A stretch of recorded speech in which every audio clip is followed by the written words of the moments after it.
This week, sorry, Chad. This week on Reliving the Extreme, everyone. We're still waiting on Aaron to show up here. He'll be along shortly. Nate and Chad are here with you, though. We have Barely Legal in the rearview mirror. It's over. It's done with. And we are reviewing the episode of ECW Hardcore TV from April 22nd, 1997. And we have barely a show to review.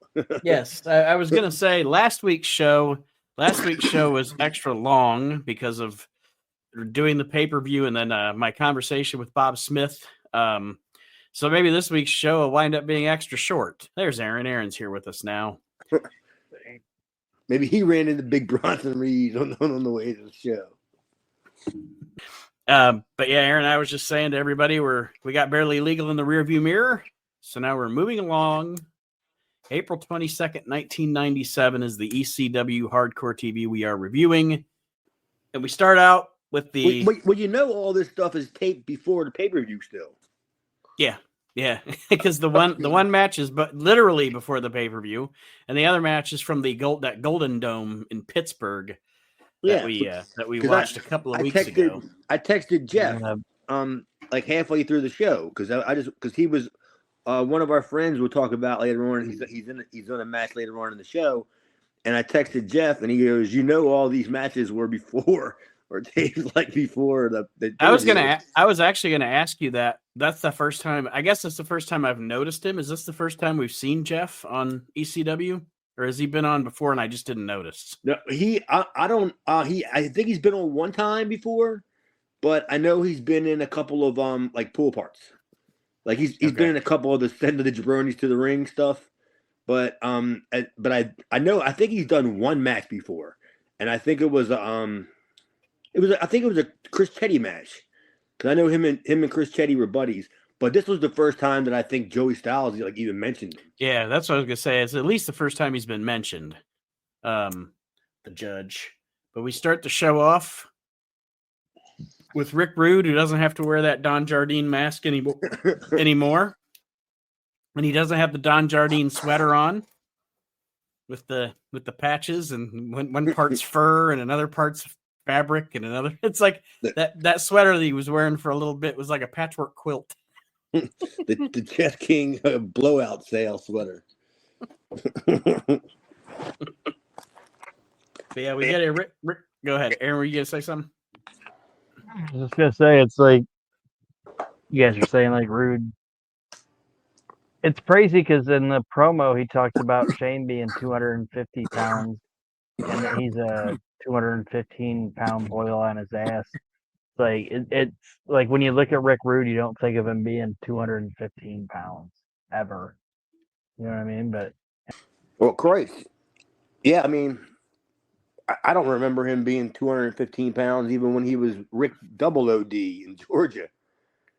He was still probably 235, 245, somewhere around that range. Well, he's always had that thin waist, right? He's always had that. That's what I was gonna say. Like, but like I'm saying, it's like with that not being able to work out as much or whatever. Because it's like I know people are on steroids or whatever, but you don't just shoot steroids and get big. You actually gotta work out too. You know what I mean? So it's crazy thinking about Rick Rude being 215 pounds. Well, he would have had to have done. He would have had to have done. Like CrossFit to be that little, because if he would have been taking steroids and then gotten hurt and couldn't take them anymore, then he would have got fat. Mm-hmm. That all that muscle would have just turned to fat. He wouldn't have got lean, so he might not have been able to lift weights, but he would have had to have been able. He had to have been able to like do track, you know what I mean, and like cardio work, stuff like that. Which just, made me have an internal chuckle at the thought of a chunky Rick Rude, but yeah, right. I'd like for all you fellow fat, out of shape, ravishing Rick food. Ravishing Rick food, yeah. As he looks down at his own belly, he pulls his Chess King sweater out and looks down, and he starts describing himself with a hairy hoagies chest. and grinders. I'm called Navy beans. Look at my navy beans. I'm calling out Joel Gertner right now. Yeah, you can obviously tell I haven't had no peaches, no melons. No fresh fruits. Damn, that's gonna live forever. That's how we're gonna sign. That's how we're gonna sign off the last episode of this show. Fresh fruits. Stay tuned. But yeah, then after like Aaron said, Rick Rude cuts a promo on Shane Douglas and Francine. Joey Styles recaps all the happenings with Rick Rude during the Pitbulls match at Barely Legal. And then Joey talks about how there's Chris Candido footage, but he doesn't know if he's allowed to show it because Chris Candido has a friend with him, or associate or something to that effect. Sometimes I could kind of like decipher what song they're. Oh, you wrote it down too, huh? Doing the I was WWE like, I actually have a note that says, "What the fuck is this music?" I don't know. It's like the music was playing, and I can somewhat figure out maybe what they're making a knockoff of, but all I was like, man, this must be. If Joey's cutting this promo in Paulie's mom's basement, it must be something that Jason's playing. Yeah, it's something that Jason's just playing too loud in his Geo Tracker out on the street, down the curb, playing this song. But no, I don't know. I have no idea what that was supposed to be the overdub of, but it was annoying. Yeah, I didn't even notice all of the background music on this episode for some reason is just weird. Like it's not even like it's not even like it's a facsimile of another song. It's like I don't know. It's like smooth jazz or something like Chuck Mangione music. Chuck Mangiabroni. the only song that was like you could tell what used to be was kind of like Spike Dudley's because you could tell it's like the first two riffs of Highway to Hell. And then he stick to this two riffs the whole entire song. Yeah. It don't change. It goes dan it.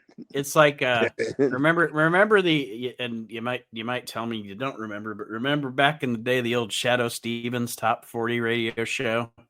Good God, Shadow Stevens would play like just a loop of the beginning of the song as he talked. Instead of having to get out in 30 seconds or whatever, they would just keep looping the beginning of the song. Yeah. I know what you're talking about. That's what that's with a little bit of an echo in the background. But so then we get a Shane Douglas and Francine promo, and Douglas is essentially running down Rick Rude. You're half the man you used to be. You're not the man you used to be. You're not man enough anymore. That's got to be an inside. It's an inside joke there, probably. Yeah, he basically says, like, back in the day, Rick Rude probably would have taken Francine, and Francine probably would have liked it, but now she's not. And, yeah. Like, he flexes his muscles and says, like, you wish you had this and you don't anymore. And so here's my question I wrote down to ask you guys. Obviously, everybody in this situation knows the situation, and everybody in this situation knows that Rick Rude can't wrestle. So what do you think their plan was? Like, what's the end game for this whole thing? Like, you know what I mean? Like, what's the point? Like, I know you want to have Rude as a color commentator. That's fine. You can have Rude as a color commentator, but why even start up the shit with Douglas if you know you can't pay it off? I think they were kind of hoping to set it out to think maybe he could do it. Yeah. But you think that would be it? That's right about that kind of way, Aaron. Like they were just kind of like waiting to see how his policies all played out. I think he thought he was going to be able to work again. He wanted to because from everything I heard, right before he passed away, he was ready to. He was he was that insurance deal and was ready to work. Yeah, actually, in late 98, early 99, before he passed, he was actually people say that he was training to come back to the WWF and have a run with Austin. Oh, jeez, everybody said that. I was training in late 99 or whatever to come back and have a run for the Austin. But no, I think they were holding on to the hope that he was going to be able to at least do something. I didn't even, honestly, just me personally, I don't think I even want to see it. I wouldn't even want to see, because I was never a big fan of Rick Rude's work anyway. But that's just me. I like him better as a talker than as a worker. He took terrible backdrops. No wonder his back and shit hurts. He always lands on his ass. Yeah, he would kind of do the ass splat out of a backdrop. Unless there's anything else on this Douglas promo. Typical Shane Douglas promo. We got a funkin' memory. Funkin' memory. Terry Funk, the new ECW champion. Oh, I saw this thing today. I don't know if, and Chad, I know you listen to Busted. I don't listen to Busted Open. I know you do, and you probably hear a lot of Bubba's stories. But I saw this thing today, and it just being in 97 and this being Terry Funk, I just wanted to tell it because I thought it was funny. Apparently, when Bubba worked, the 97 Funk versus Brett, Funk's quote unquote retirement show. WrestleFed, yeah. Apparently, Bubba worked that show, and he was just going to work. He said, "I was just going to work the show because it was Terry, and I wasn't expecting to get paid or anything." And he said Terry walked up to him afterwards and handed him a check, and he said, "I wasn't expecting to get paid." He said, "I'd never cashed it. I never cashed that check. I just kept it like as a memento or whatever from Terry Funk." And he said 20 years later, he was talking to Funk about the show, and he said, "Oh yeah, Terry, I never cashed that check. I just wanted to work. I was just privileged to work on your tribute show." And I guess Funk looked at him and goes, "Oh, Bubba, you son of a bitch! No wonder I can't balance my checkbook." Damn. 20 years later, I thought that was funny as shit. all over $100. Right. Terry Funk's whole financial life was ruined all over $100 check. But yeah, like Aaron said, they're showing us Terry Funk moments. They show us the stuff we saw. What's that? A Funkin' memory. Sorry. Yes. I don't know why they missed the ball on calling it a funkin' memory. And it's the stuff with Arn Anderson and Bobby Eaton we saw a few years ago in ECW. Joey comes back, talks about the Funker winning the title at Barely Legal. Wasn't there cactus stuff in there too, right? They do show the cactus stuff later on where Terry's dressed up in the terrible Sandman flag pants. But yeah, then we get a Raven promo. What was this all about? I don't know what the hell he said. It's a promo about basically his promo is about how he's lost everything and he's got nothing left to live for. And the funny part about the promo is he's like, they took my family away from me. Like everything that he did wrong to everybody, he's like flipping back on them saying like, these guys took it away from me.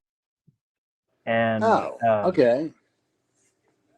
And he says the only thing he has left to live for, because he contemplated not even wanting to live anymore, but now he figured out the only thing that he has to live for now, and it's given him a reason to breathe, is to destroy Terry Funk and Tommy Dreamer. And he also wants his rent boy Stevie Richards back. I got to be honest, man. I lost interest and I lost track when he was just running down everything that he lost. Like, I thought that was just going to be the promo. I just thought he was going to take personal inventory. Like, he was like one of his 12 steps. I was just like, I went up and got a glass of water or something, because I was like, dude, this guy's just running down like his personal inventory of everything that he lost. I don't have this other man's kid that I kidnapped. Yeah. I don't have this other man's wife that I drugged. Dude, all his wrong things that were done wrong to him. I've lost my coochie cutter stooge. Yeah. How dare everybody turn on me? And that And was this is essentially what the promo was. And I thought it was cool because, like I said, I thought it was a good twist on it because he's like the heel saying all these people abandoned him when all these people were the people that he fucked with to begin with. You know? so Well, that's typical. That's a typical. What is that? What's that word for that? When drug addicts and people like that do that kind of shit, where they turn on the people that like tried to like help them and all the other shit and blame it on everybody else. Whatever that word is, I don't know. I'm just a drunk. they well, and to be honest with you, so this is April 22nd. Projecting? I don't know. And I know that the stuff was taped before April 22nd, but I'm thinking here because I know by the end of June, Raven is in WCW. Do you think he's given his notice at this point? Because we're kind of seeing the character kind of spiral out of control and wrap up. It's almost like they're wrapping up his story. Do you think he's already told Paulie he's going to WCW? That's pretty sad. He loses everything: his belt, his stooge, his friends, everything else. So I'm just going to go to WCW. God, that's like when you just really get it. That's hitting rock bottom right there. That's when like Stevie and everybody should have came out there and gave him an intervention. Like you can turn this thing around, Scotty. Fanboy comes back out and helps him. Everybody. Yeah, don't go to WCW, Scotty. I can't. Like you said, I can't remember when we're gonna. Like you said, we're watching the pay-per-views now that the pay-per-view happened, and we're gonna watch the super shows now too, right? The super shows? What super shows are you talking about? You mean like the house shows? The big shows between the pay-per-views because Raven and Sandman or Raven and Tommy don't have a pay-per-view blowout. I guess that's a decision we'll have to make because those super shows, unlike the pay-per-views, the super shows, they happen and then they become like 2 or 3 weeks of TV. So if we watch the super shows, which I'm fine with, but that means we're going to be skipping a bunch of stuff that's on TV like promos and shit. So we'll have to have that discussion, but I don't the give a fuck pay-per-views, what we do, but I'm just the pay-per-views definitely, yes. I'm definitely yeah. not watching this shit twice again. Yeah, we can debate that and talk about that as we get to it, but there's 100% chance that I'm not watching both of them. the main reason I'm interested in watching these super shows is because we're gonna see some random motherfuckers that you ain't gonna see on this. But we'll get there when we get there. But yeah, some more I think you're right. I think I think you're right, Nate. I think Raven's not long for the world, and Paulie probably knows it. So yeah, like Aaron was alluding to, Raven's promo was essentially they took everything I had. He wants to take Terry Funk and Tommy Dreamer down, but he says, "Stevie, come back, Stevie." He wants Stevie to come back into the fold. He wants his rent boy back and his little shorty short coochie cutters. I still think it's funny that when Stevie turned face, his shorts got longer. Yeah. They ain't booty shorts anymore. They're down to his knees now. It's because you're only supposed to show ass when you're a heel. Get it?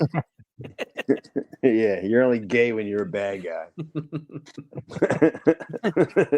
Then we get a Stevie Richards promo, and literally my notes on his promo is Stevie Richards says no to Raven, but he goes on and on and on and on and on about people doubting him. You know what he can't do? He can't flip his hair back. Like he tries to cut his promo with like his hair down, you know, and then he tries to every promo he has his hair down, and he's like trying to cut this intense promo, and then he tries to flip it back, and every time he does it, it falls back down. And he has to push it back down. It's all wavy and crappy. His hair anyway. He stinks like Tommy. God, Stevie's the worst. Yeah, it's funny because as we go through this show and do this show, I actually fall more on the side of the Stevie Richards debate with Chad. I think that I convinced myself at some point back in the 90s that I liked him but I don't think I do.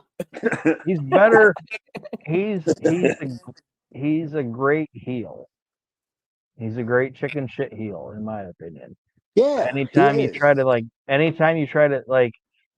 when you try to make him a baby face, it doesn't work. And like you said, Nate, Raven's about to go to WCW, and Stevie goes with him, and he's got like a cup of coffee in WCW, A and he cup was of good change is there, more like it. a cup of change. But he did good there because he went back to being Raven's stooge, and when he went back to WWE, WWF, whatever you want to call it, the right to censor was good, in my opinion. Like he It was a was good. better. Yeah, it was I'll halfway give you. I'll decent. give you that. You know what? I think I'll be. I'll agree with you. I think my favorite part of his career is the right to censor deal.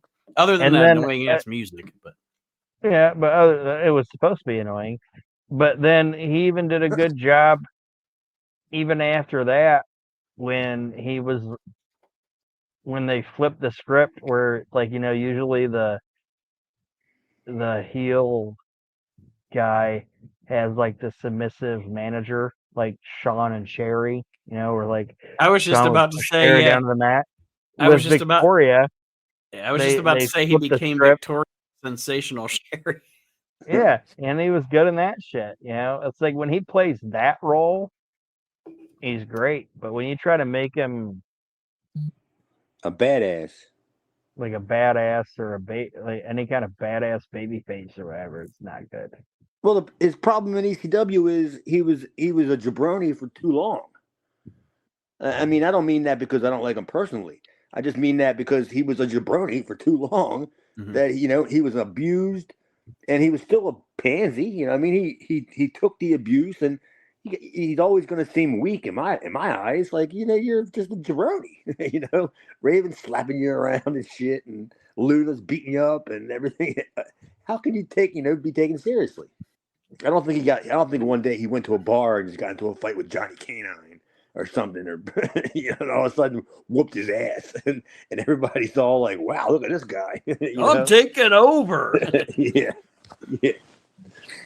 That's my problem with Stevie, but yeah, I think he was better in right to censor. Well, he was just pretty much a mouthpiece, wasn't he, for the most part? Or he Yeah, worked. I mean, he worked, but He was the guy. He was the guy in right to censor that was the shit talker. That eventually, when you have the blow off, he's the one that, and he didn't. But I'm just saying, he was the one that eventually, when you have the blow off, the baby face gets 5 minutes with him, or he's the one that gets his head shaved. You know what I mean? That was his role, and he was perfect in that role. In that, Percy Pringle. yeah, pretty much. He's Stevie Percy Pringle. Yes. Well, he wasn't Raven's black. He was weak. Well, Joey Styles comes back and tells us that we still have this Chris Candido footage, but he still doesn't know if he's allowed to show it because of who's in the footage, et cetera, et cetera. And then we get footage of. Don't you hate that angle? Don't you just hate that stupid that whole way about they can't show footage? Like, When you know they're gonna. Don't you like the idea of somebody like taking the tape, or they play the tape and something happens to the tape like mid play, you know what I mean? Don't Yeah, you're right. Cool? Actually, isn't that cooler? it would have been cool. You're right. It would have been cooler if and we'll get to it later on. But if you'd have had them start the footage and you see Chris and Tammy walking in, and then you kind of hear Paulie going, "No, no, no, no, no," or something like that with his headset on, and yeah. I mean, I'm gonna get a call from Vince if we show this or whatever he wants to say. But you're right. That would have been more effective as opposed to teasing something all night that we know you're going to show us, or you wouldn't be teasing it. I like the old deal, when they show the footage and it has the burn, right as they're getting ready to it has the big burn mark go through it, and it kind of just destroys it. They're gonna play it, and then you point the finger at the heel for for destroying the tape, and then he has the way out. You had the tape, you know what I mean? You had all, and then so now they got to figure out how it got destroyed. So that's just the way I like that kind of angle being played out. I hate because damn well they're going to show it, anyway? Or when somebody buys the time. That I like that when I'm buying this TV time so I can. Then you have the guy going, no, you can't show that. You know what I mean? Like I like that kind of stuff too. But when you know damn well they're going to show it, or they wouldn't even brought it up. It's TV. That was one of the better things. I don't want to get off in the weeds here, but that was one of the better things they did, I think, in the early. Because I'll say this from every one of us knows that very quickly once they started adding member after member after member after member, the NWO jumped the shark and it was goofy. But that was one of the better things they did early in the NWO angle. Like you said, Chad, it's wrestling. Whatever, we'll use the word real, but it made it more realistic that the NWO was buying the TV time. Yeah, it's paid for by the NWO. But, because if not, then you just got, well, what is WCW just, cucking for these guys and letting them. So somebody in this, I don't know if it was Kevin Sullivan or who it was, said none of their shit should be just regular segments. It should always say that it was paid for by the New World Order. That was one of the early things they did in that angle that really made it work. Yeah, they could have done. They could have did shit just like where they could have just had regular matches going on, and all of a sudden the NWO video comes on. You know what I mean? Because they bought the time. I'm buying this time right now. Kind of shit. And it was they fucked it up, but like you said, Nate, when they added people or whatever. But that's why, for that brief moment, it made sense for Ted to be involved in it. Yeah, the $1 million man's paying for this time. It's like, yeah, but anyway. Back to ECW. Show. Back to ECW. We get footage from before the Barely Legal pay-per-view of Chris Chetty enlisting the help of JT Smith, right? That's what it was. Yes. And this is where it's like you guys briefly pointed out, and I was going to mention it, where you're talking about the Golden Dome, because they show this from the dark match from Barely Legal. And then Joey says, "Oh, this match is Chris Chetty trying to get revenge from like Barely Legal with the FBI fucking him over." But it's like, well, this is in the Golden Dome, and we saw the Golden Dome footage before Barely Legal. Yes. So, as Raven would say, nobody sees that. Nobody's gonna care. It's like WCW, running 4 months worth of TV tapings, so they have to have somebody come out on a Clash of the Champions with a belt that they technically lost like a month and a half ago at the TV taping. Dude, seriously, just like speaking of that real quick, is there any better short docu-series better than Who Killed WCW? I can watch that every single time it's on. It's the most worst run company that has ever existed. WCW is pro wrestling's death by 1,000 cuts. Like it started in 1988, and they were just fucking stabbing that fucking thing until 2001. Shivani called it a fucking coffin on wheels. Like it's just rolling downhill, man. It's eventually gonna fucking wind up in the dirt. It was on yesterday because of Hogan, the marathon of it, and I sat there and watched it, and I was like, dude, what a big clusterfuck this goddamn company. Actually, not wheels. He doesn't say wheels; he says roller skates. But you know what I mean, like Triple H talks about, like I think I mentioned it before, but like Hunter was on Jericho's podcast like years ago, and wound up there as Terrorizing and hated that fucking name. And Kevin Sullivan was like, "Oh, don't worry about it, brother. We're gonna get you another name." And he said he was out mowing his yard. Like Sullivan was like, "You're never gonna appear as Terrorizing. Like, don't worry about it." And he said he was out mowing his yard, and his girlfriend at the time was like, "Hey, you're on TV. You're on TV."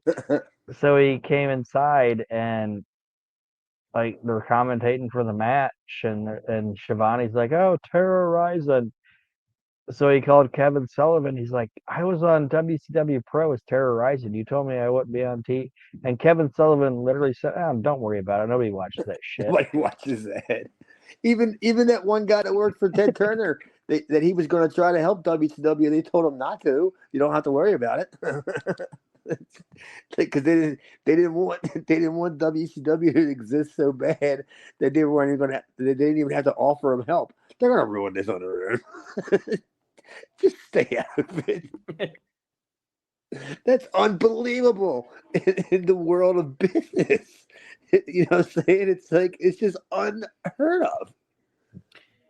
Well, I mean, everything through the Nitro book, which is a really good book to read. Any of the documentaries that you've ever seen, any of the stories that I've ever heard. The only person that wasn't within WCW in that entire Turner organization that ever wanted WCW to succeed was Ted Turner. Nobody else fucking wanted it. Nobody else wanted it. Nobody else cared about it. Nobody else wanted it to work. They all wanted to be rid of it the entire fucking time. So yeah, it's unbelievable. It's just how pathetic it was. God. And it's also going. We can always tie this back into ECW too, because it's also in the same vein how ECW ends up being ran. Mm-hmm. You know what I mean? Because at the end of the day, it was gonna either live or die by Vince McMahon, and Vince didn't want it to exist, so he let Paul just continue to run it, knowing that he's payrolling the whole thing. So he's just like, just let it die on its own. Just it'll go. But yeah, like Aaron said, so fucked up. After the footage from Barely Legal, we get footage recorded before Barely Legal from the Golden Dome in Pittsburgh. It's Chris Chetty and Spike Dudley against Little Guido and Tracy Smothers of the FBI. Of course, they have the Big Don, Tommy Rich, in their corner. Yeah. Happy birthday, by the way. I wrote, it's Tommy Rich's birthday? Yeah. Somebody say something about getting a cake? You didn't see his video he posted? I did not. Oh, somebody say something about firing these candles up.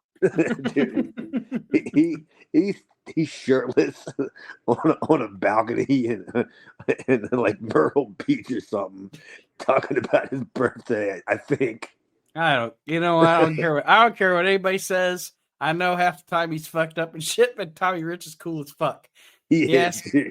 He asked me to bum a cigarette one time when Aaron and I were at a show. In Van Wert, like here. He said at the here Armory. In fucking Podunk, Ohio, at the Armory. Tommy Rich, hey man, you gotta smoke. You gotta smoke, man. He said, excuse me. Yeah, light. Man, you got a light. You got to smoke. I can't believe that as long as I've been watching Tommy Rich since I was a kid, that the dude's only like 12 years older than me. I mean, seriously. Well, he was only what, 21 when he beat Harley? Was he like 21 or something like that? Yeah, something like that. So I mean, like, I'm thinking about it, like, just how close to how similar like our ages are, considering like what all he's done. And then it's like I got his 62 years old or something. I got his autograph, and he said, "Hey man, you wanna talk some more?" And I said, "Oh, I'm gonna go get Honky Tonk Man's autograph." He's like, "I'll pay you $20 now to get an autograph from that motherfucker." Honky Tonk Man. Like, I don't know if he didn't really like Honky Tonk Man or if he was just ribbing it, but he was fucking talking shit about fucking Wayne Ferris loud enough for him to hear it. It was fun. Yeah, Tommy Rich is the best, but I think his birthday is either yesterday or today. But yeah, happy birthday, Big Don. And during this, go ahead.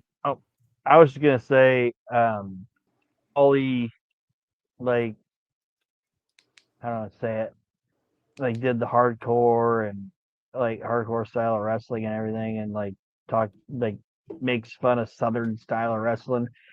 But there's no way he doesn't like it, because he kept Tracy and Tommy on his roster for years, and these guys were like the FBI gimmick and the FBI matches don't get enough credit, in my opinion, because they typically put them in the middle of it, and you'd have all this, you'd have this high flying stuff or this hardcore shit going on, but in the middle of these cards, you'd get these Southern style matches. Well, we've talked about it. We talked about it on the show already. How the FBI was a great idea that Paul wanted to like utilize and push. So he put these guys like Tommy and Tracy with them to help the character come along, so they can. It was just so they can make it last, so that they can just drag it out, make it last longer. I don't mean that in a bad way. I mean just so they can keep the. So they worked a slower style, more Southern style with a lot of interference and behind the referee's back kind of stuff like that. Yeah, that was the whole. That was great. It was a great booking by Paul to put them with them young guys. Yeah. So, like I said, I don't know if it would sound as stupid or whatever, but like I said, the FBI was an ECW gimmick because it got heat with these guys aren't actually Italian, and you're gonna get heat from heat, but the way they work, like Paulie knew, like slow build, interference behind the referee's back, all that shit. It's like he knew that they were the wrestling portion. Yeah, pretty much. You got it. You nailed it. And Guido did a great job with it. Yeah, he was the one that learned the most out of all this was Guido. How to because he was the one that ended up shining as the worker out of the whole bunch of them. Yeah, it was a great job. I loved it. This tag match, Chetty and Spike against Guido and Smothers, pretty much ends when Tommy Rich tries to interfere. The interference backfires. Chris Chetty gets a pin on little Guido and gets the victory. Yeah, a little Tennessee two-step, slip on the banana peel, and like Ernie Ladd shit. Like fucking Ernie Ladd told Bret Hart, "We're gonna waltz across Texas. I'm gonna slip on a banana peel. 1, 2, 3." Yeah, a little Tennessee two-step. There you go. Then we get the moment, the Funkin' memory, as Aaron would say, that Chad talked about earlier, with Funk returning, doing the whole Funk in the box, Funk in the box gimmick. He's got the awful red, white, and blue pants on. And then Joey finally reveals the video. Of course, Chris Candido showing up with Tammy, and then it's 1997, so we're okay with sexual harassment. as Rob Van Dam walks up, Goose's Tammy says, "All disrespect intended." Yeah, pretty much. Yeah, it's like that whole Me Too movement hasn't started yet. Yeah, Bill Clinton was the president. Matt Lauer is safe in his job. Yeah. He sniffed it and was like, "Is that Shawn Michaels?" Sabu, smell my mustache. Smell my mustache. Oh, God. You could never get away with any of this stuff today. God, Jesus Christ.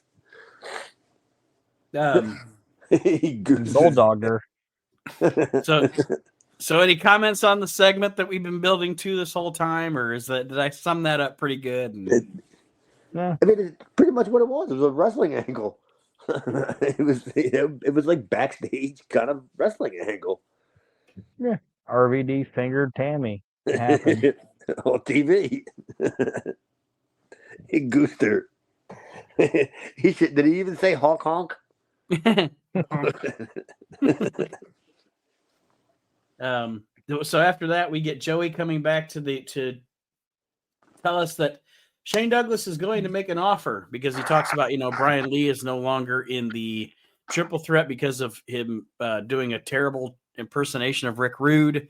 And I'm pretty sure Brian Lee's gone. He's probably on the head of the WWF at this point. He's going to be part of the Disciples of Apocalypse. Shane is flown to an undisclosed location. That's what they said. He's flown Asbury Park, New Jersey. He drove to New Jersey. Yeah, he went to Asbury Park because he's going to make an offer for someone to be in the triple threat. We all know who that's going to be. Dallas Page? Chris Canyon? Thornton Mellon? Just figure. Bruce Springsteen? Dude, Brian Lee's no longer in the triple threat because he got tired of HHG cash checks bouncing. That's the real reason why he's not in the triple threat anymore. Not because he was lousy.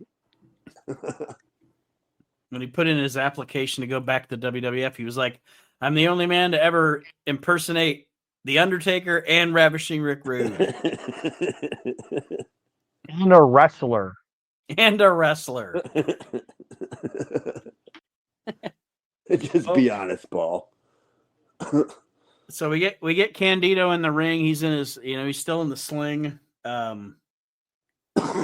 He calls out Rob Van Dam because he wants to defend the honor of the woman who's cheated on him 407 times. Whatever. What a putz! It's terrible. It's terrible, but it's true. Like, man, have some fucking respect. Just have some respect for yourself. But anyway, from a wrestling standpoint, this is his girlfriend. He wants to defend her honor. Like Rob Van Dam grabbed her ass, and frankly, she probably liked it. Tammy was the only person that the crowd yelled, "She's a crack whore," and like Joey Styles. They were right. Joey Styles couldn't defend it. He was like, yeah, what do you want from me? He just goes, eh. And then Pulp Fiction starts. Jesus, poor Tammy. Don't pour Tammy anything else. Dude, no, you're right. Because if you pour Tammy something else, she might kill another old man. God. Yeah, we'll put her in the same boat as Tommy Dreamer, too. She's still. Tommy never killed an old guy. He might have killed a town or two, but he never killed an old guy. Dude, he's killed a town. He's killing a fucking satellite radio show that he's on. I mean, that's about the only thing he did. And an old town buffet. I was just about to say, he's killed a golden corral. Hey, Jesus Christ! Ponderosa. I put my pizza under the chocolate fountain. Chocolate pizza. Put Sizzler out of business. I'm the man that loves Jack in the Box.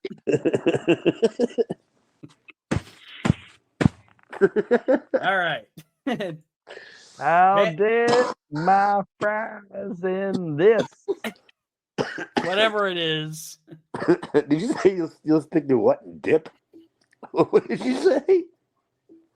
I'm just trying to think of Alice in Chains lyrics for Man in the Box. He loves Jack in the Box. He'll dip his fries in this. Dip. Rob Van Dam and Sabu come out and attack Chris Candido. And then Taz comes out in, deck shorts and blue deck shorts and a blue shirt that definitely don't fit that. I think he might have had Crocs on. I don't know. But anyway. He just got off the ferry. Way ahead of his time. Was he? He looked like he's shopping at Walmart at 11:27. I thought he was sightseeing around the fucking harbor in New York. he putting change in one of them things to look at the World Trade Center and shit. He comes out, clears Rob Van Dam and Sabu out of the ring. Candido offers a handshake to Taz, and Taz suplexes him for his trouble. Well, Taz actually was a man of his word. Because a couple of weeks ago, you're right. He said, "I owe you one." Candido. Candido talked him up, and he's like, "I owe you one, man. I'll say you got me, or like I got you." And Candido was like, "Cool." And then he saved him, shook his hand, and was like, "All right, that's the end of that deal." And then he fucked Candido up. And I liked this segment, even though it was fan cam. It was still good. Yeah, it was good. Yeah. Even though Taz was looking like a landlubber. Yeah, like I said, I kind of made a bit of fun of Taz's outfit, but yes, it was a good segment, and it's it keeps Candido in the, he's not he's just a goof at this point. He's injured and Is Candido is the Iron Mike Sharp at ECW. but God. It keeps Taz Always strong. hurt. He ran off the heels. Pretty much. Because for the Taz longest has time, to stay strong, man. Taz has to still and I stay was going to strong. say for the longest time with Taz and Sabu, for the longest time with them as we watched toward Barely Legal, they were like, I don't want to say they were both faces or they were both heels, but within the feud, they were both kind of tweeners. It's just two guys trying to earn each other's respect. But with Fonzie turning on Sabu, or Fonzie turning on Taz, I'm sorry, and siding with Sabu now, and Sabu and Fonzie and RVD, you now clearly have a face and a heel in this situation. And they weren't really tweeners. They were more letting the fans decide who they wanted to. Yeah, side yeah. I mean, the word itself, I don't know. I was just looking for something. And I know we're kind of making fun of Candido a little bit, but Nate knows this. As a worker and a promo and a talent or whatever, I've always been a huge Chris Candido fan, and I enjoy everything that Chris did, and him like bitching about RVD doing that. Like I kind of like the fact that this little sawed off angry guy is like stuck in the middle of it. You know what I mean? I enjoy it. Yeah, the best thing about Candido is that's him in real life. Like literally, that's how he acts in real life. Sawed off. And the sling adds to it too. And his crack whore girlfriend. Getting goofs. Give him the sympathy. And then after that, we go into the promo from last week, which we didn't watch, but it was a recap from last week's promo about Taz saying that he doesn't care that Fonzie turned on him because he doesn't need anybody and he's his own man.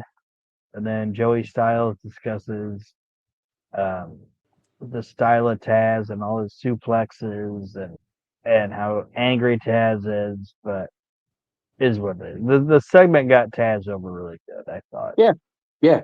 And they're obviously, Terry Funk is the champion now. They've told that story. They know. I mean, anybody who's in the room knows Terry Funk's probably not going to be the champion very long. You've told the story. He's not in there.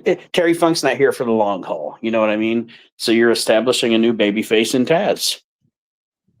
Which Taz needed. Yes. And we end up getting because we have no, I mean, besides take Dreamer out of the equation because Dreamer's always in the middle, like he's the defender of ECW, but He's he's definitely always in the middle, the creamy center, like double Oreo double stuff. Yeah, he's the white stuff. Yes, he is. But Taz is like ECW, like when it comes to being the realism of ECW. Mm-hmm. He's a cookie. he's the cookie crunch. and HR fluffing stuff is the marshmallow middle. He's gotten lucky, man. There ain't been much Dreamer on these shows at all. Tommy Dreamer fluffing stuff. Can't get a little because it can't get enough. So the next match we have on this show was actually, I would have asked Chad about this because my boy, like we said earlier, Jeff Jones is the referee of this match. It's Balls Mahoney against Corporal Punishment, whom I didn't know a lot about. And then when I went to read about him, which he actually has, Corporal Punishment actually has a pretty extensive Wikipedia page. He worked a lot in Maryland and shit. So I didn't know if you had any interaction with this guy, Chad, or if you knew. He ain't no Stormin' Norman, I'll tell you that. He owns MCW. Like he literally, I trained him. Like he came in like about a year after like I did. Okay. And I was at his wedding. Yeah, me and so I guess you know him. Yeah, pretty good. And I'm pretty sure that since I'm not there, that I'm pretty sure that Jeff got him the gig, considering who he's working too. Well, and actually, I wrote down in this match because, honest to God, if what I've probably seen of Corporal Punishment is probably what is in ECW. But I wrote down here in the match, it's Corporal Punishment and Balls Mahoney, and there's a lot of J Brones that come in and out of ECW and stuff. This guy didn't make a bad showing for himself. I thought he was pretty good in this matchup. I don't know what else he did. Like I said, I looked in Wikipedia and saw that he did like a lot of Maryland stuff, and that's why I wanted to ask you. His claim to fame, besides he got knocked out during this, by the way, too. Danny's famous for getting KO'd in matches and still some. I knocked him out one time. He had a stroke. Jesus. like I gave him a concussion one time in a match, and we finished the match. He had no idea he even had a match, and we did everything we had planned and everything else. But yeah, he like Danny's a good dude. He ended up becoming like the liaison before me for all the Springer guys. Like he did, like Danny's done like a lot of shit, and then since he owned MCW, he would, because he was pretty much paying for the names to come in. That at the beginning he wanted to work them, but then after a while he decided he wanted to like step away from being the wrestler. He just wanted to be the business. So that way you couldn't be like, oh, well, you're the promoter, so of course you're going to work. Right. You know what I mean? So he's like, nah, I don't want to do that shit. So especially after Balls legitimately knocks him out in this match. That chair shot was bad. Danny's had like a lot of concussions too, much like I have. But Danny's like had him to where you could visibly see that he has him. I just carried mine in my bag and didn't even know that I had him. But yeah, Danny can work, man. He's a big guy too. Like he's legitimately like 6'3". Yeah. Like I said, I for like my notes here were like, this guy's actually like, for a guy his size, and again, not knowing a lot about him or what have you, from my perspective, I thought for his size and working with Balls and everything in ECW, he put on a good showing in this match. And I know he probably gets a few more shots with ECW, I think.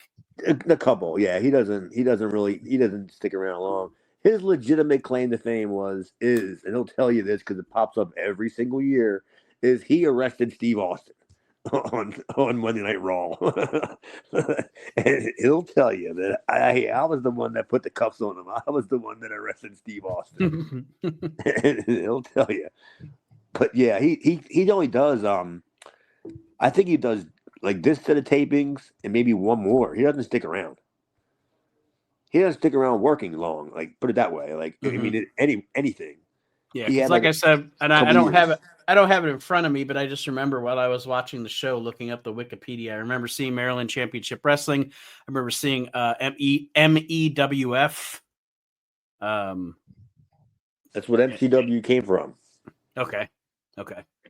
Well, we'll do a deep dive into Corporal Punishment. Wikipedia. Like, remember when we did Chad's Wikipedia? Yeah. In a couple weeks we'll do Corporal Punishment's cooking. Good. So I can tell the Uncle Stosh story then. The drunken Uncle Stosh. I'm writing down, Aaron, Corporal Punishment's Wikipedia. There you go. His Uncle Stosh could have been the greatest Jerry Springer guest that wasn't supposed to happen.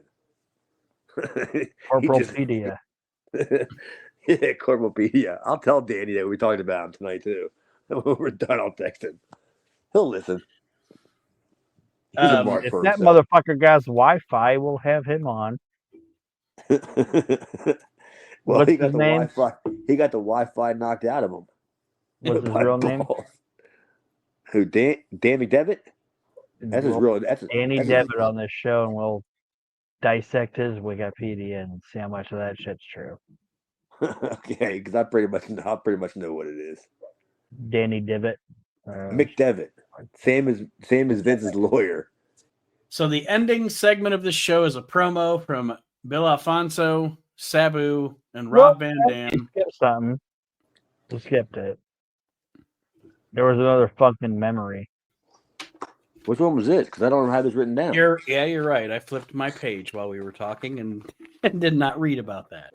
It was the funkin' memory was Terry Funk running down Cactus's family and saying, "Your wife's a whore and your daughter's a whore. And fuck Dewey." And all His daughter was like Cactus's 7 at the he time. didn't give a shit. Because Dewey was only like 9. So Noah was like probably 6. She was a whore. Good God. And Mick was a whore and a prostitute and fucking. Anyway, Apparently Colette is too.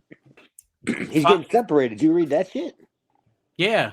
Actually, I think I remember seeing that they were separated or I something. can't believe, Somebody I can't had believe something it on didn't- social media that. Yeah, but it didn't get pushed to the front. Like it wasn't like a big story. Didn't a picture come out with Mick and a porn star or something hanging out? Dude, seriously. But I mean, would you believe it?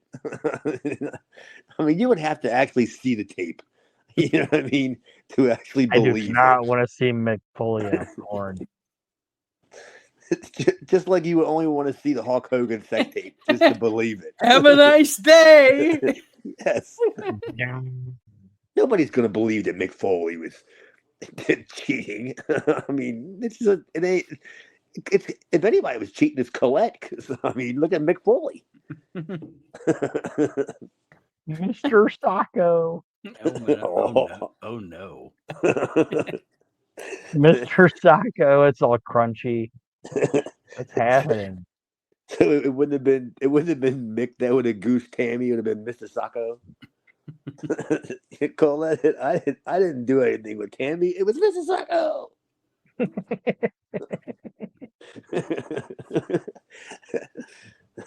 Dude, I can't say anything bad about Mick Foley.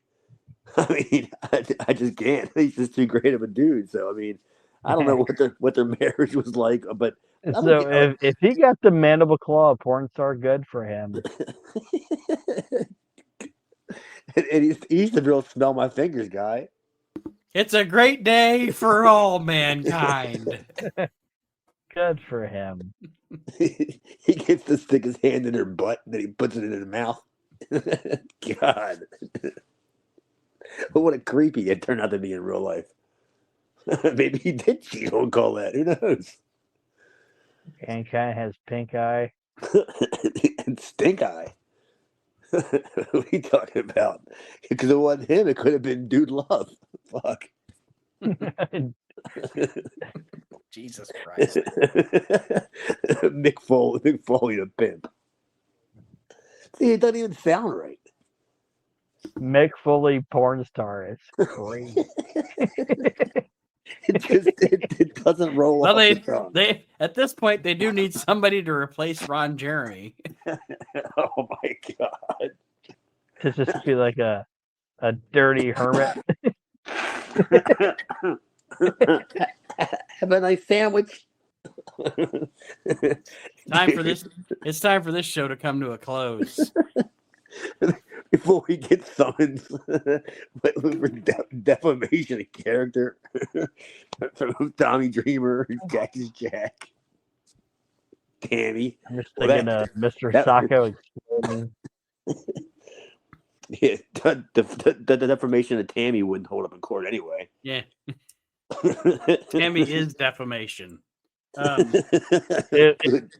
If there's a Mick porno, is Jim Ross calling it? Oh my God. Uglier than a bowling shoe. Cactus Jack is dead. He's tired. He's tired. Somebody put a stop to this. I was just thinking of Corpus Christi. Cactus Jack is dead. I'm just thinking of Jim Ross calling a porno. I'm sure Jim Ross is making pornos. Money shot. Money shot. Dude, is there a podcast, broadcast, news story, anything that Jim Ross is on anytime anymore that he's not drunk. Oh no. Period. No, he's like Flair. He is consistently fucking drunk. But see, the thing is with Flair, he's still Ric Flair all the time. Jim Ross, you can hear him like when he calls in with his Bell palsy slur.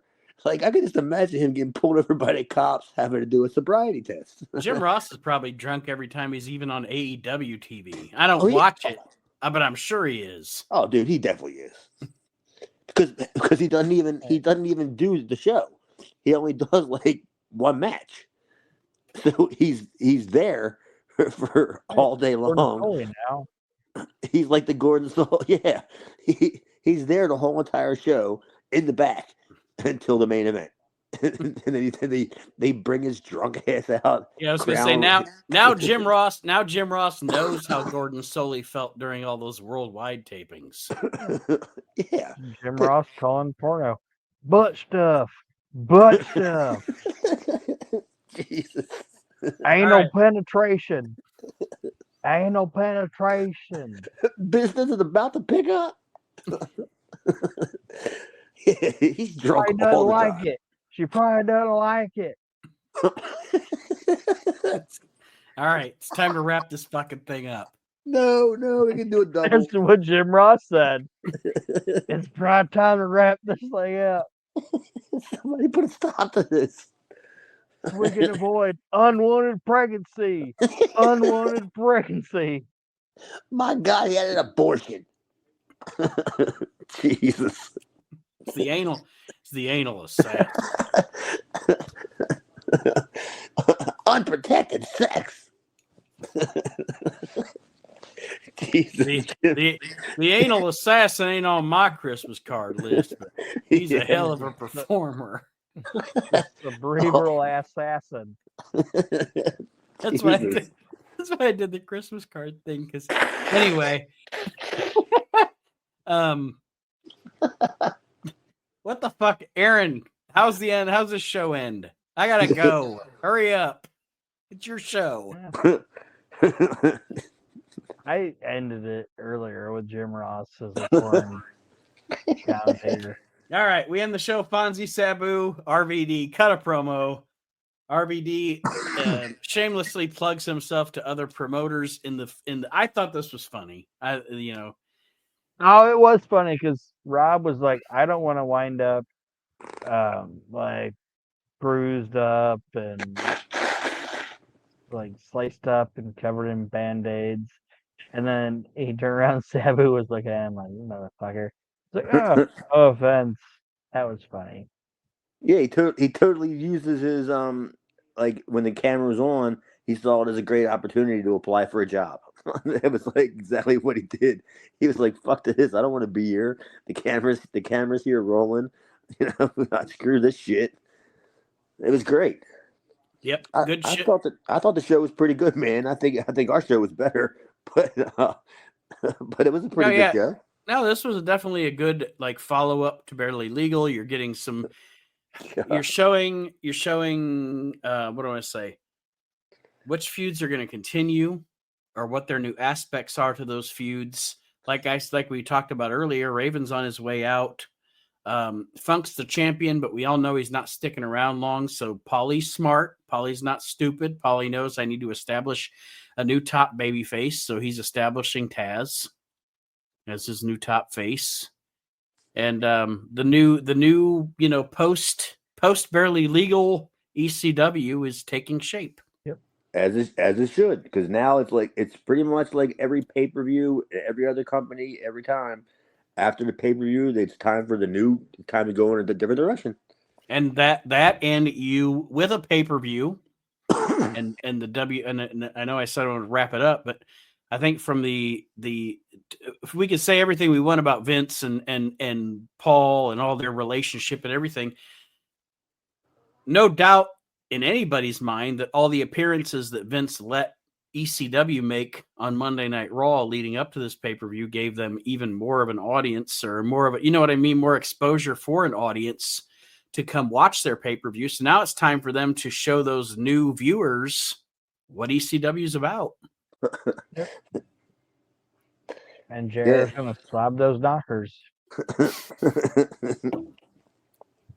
Yeah, it's time for ECW to like start to like they've had their opportunity. It's time for them to create their own path and do what take advantage of the opportunity they were given. As porno Jim Ross would say, it's nut busting time, guys. Jesus Christ. It's nut busting time here. All right, Aaron. Jim Ross. Aaron created porno Jim Ross on this show, so it was a success. God.